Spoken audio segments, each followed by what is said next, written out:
All right, let's see quickly how to draw this shape here. All right, you can think of it as a 300 by 200 rectangle with a little half circle edge on the end here.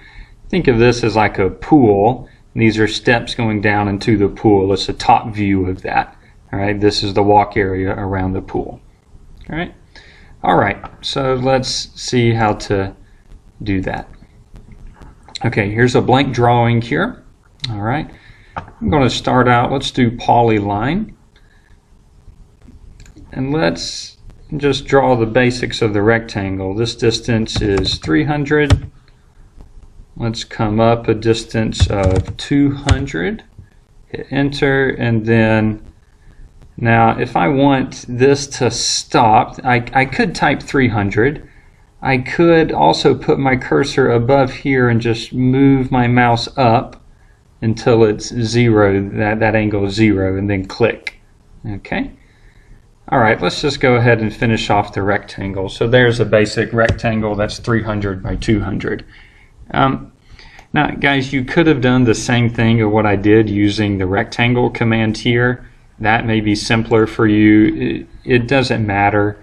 So here you can click on rectangle, click on the first point, and then type D for the dimension, hit enter, and then type in the dimensions, 300, enter, 200, and there's a rectangle, and click there.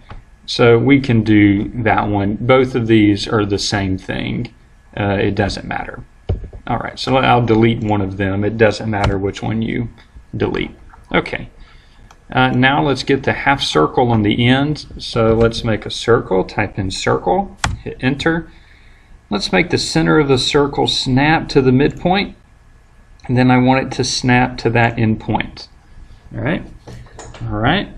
Now I want to trim this line and this line here. So let's type in trim, hit enter again, and then I can just select what I want to trim that and that. All right.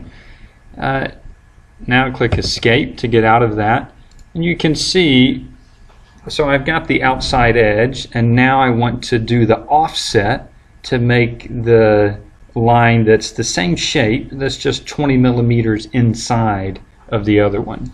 All right, so let's see what happens first. Notice this region is not connected with this region, and I'll show you why that's a little bit of a problem. If I type in offset, now hit enter, now specify the distance, type in 20 and enter. Now if I click here, it did not also offset this circle here because it was not connected. All right, so I'll undo that. So what I want to do first is I want to join this with this. Okay, so now let's do join, hit enter. Let's select all of this and hit enter again. And now if I put my cursor over it, you see it's one connected shape. Okay. Now, so hit escape. Now type in offset. Hit offset. Type in that distance of 20. Enter.